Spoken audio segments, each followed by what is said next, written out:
Honourable members, we have had a robust and meaningful debate over the past 12 days, and I want to thank each of you for your contributions. This is what Parliament is all about: rigorous discussions, diverse perspectives, and a shared commitment to Singapore and Singaporeans. Traditionally, the Speaker expresses his appreciation at the end of his speech, but this year I wish to do this first. So thank you to all members for your cooperation and your support in helping me ensure we had a rigorous, intense, but orderly budget debate. My gratitude also goes to the Leader of the House, Minister Indrani Raja, Deputy Leader, SMS Zaki Mohamad.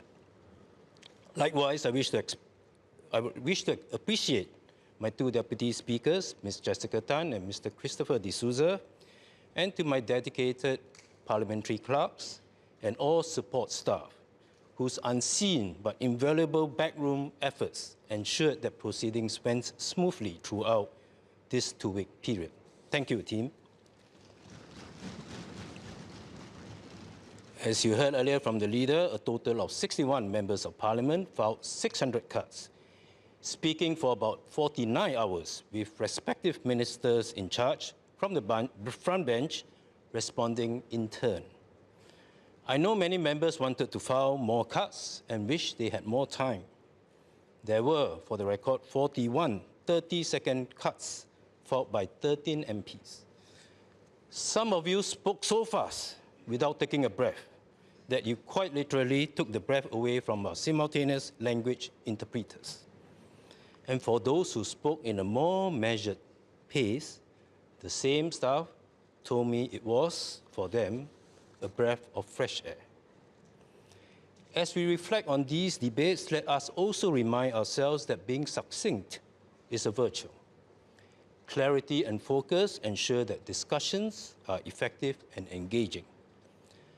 Parliament is at its best when we articulate our views clearly, when we have done our homework, and when we debate with facts and reason. Importantly, regardless of our political stripes, we must uphold mutual respect, because respect is the foundation upon which meaningful discourse is built. As Speaker, what impressed me most about this debate is how and why we disagree.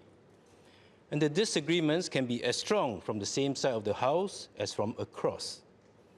Paradoxically, our laws are binding, not because their message is smooth and unfettered, but because they are stress-tested and subject to strong scrutiny.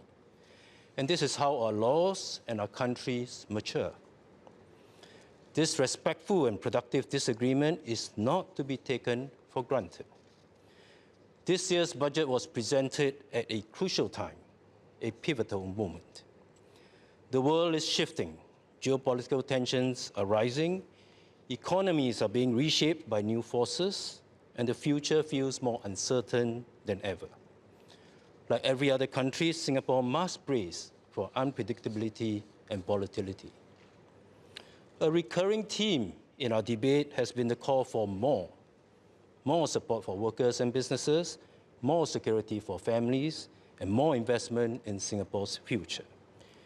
We discussed how economic growth must translate into tangible benefits, and the government has put forth measures to uplift our workforce through upskilling, reskilling, and ensuring that our businesses, especially SMEs, remain competitive. Members have also rightly pointed out that we must not pursue growth for its own sake, but ensure that it leads to better wages, better jobs, and better lives for Singaporeans. At the same time, cost of living concerns remain a key priority. The support measures, such as financial assistance for individuals and households, and targeted relief for businesses, these are recognition of these pressures. We heard different views of how best to sustain this support without overburdening future generations. And this delicate balance will always be one we have to manage with care. On social policies, members have spoken passionately about strengthening our safety nets, whether in healthcare, childcare, elder care, or retirement adequacy. The enhancements to Medisave and other healthcare initiatives are a step forward. But as some have rightly pointed out, policy alone is never enough. We need strong community networks, families that look out for one another, and a society where no one is left behind. Singapore is aging quite rapidly, and the demands on our budget can only increase. And how we prepare for the future will define us. Beyond our domestic priorities, we must stay alive to global realities.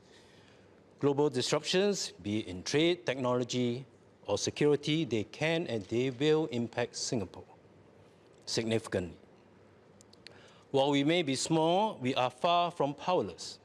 Our economic strength, our reserves, our strong defense, and our unity as a people give us an edge in an increasingly unpredictable world. As Honourable Member Mr. Liang Eng Hwa reminded this House, 60 years ago, Singapore had very few cards to play, and if any, they were weak cards.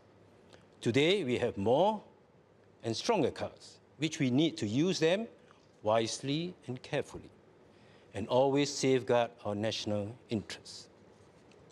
Honourable nominated Member of Parliament, Mr. Neil Perak, also reminded us that Singapore and Singaporeans have a happy budgetary problem. A fiscal surplus is definitely better than a fiscal deficit. But having been in this House for 19 years, I can say this. A surplus does not mean we have infinite cards to play. It simply means we have a few more this time round. And that brings me to my final point. The strongest card we hold is the same one we have had for the last 60 years. Our ability to adapt, to stay relevant, and to navigate uncertainties with clarity and courage. Our progress has never been a given. Every step forward has been earned through hard work, sacrifice, and a deep sense of duty to one another.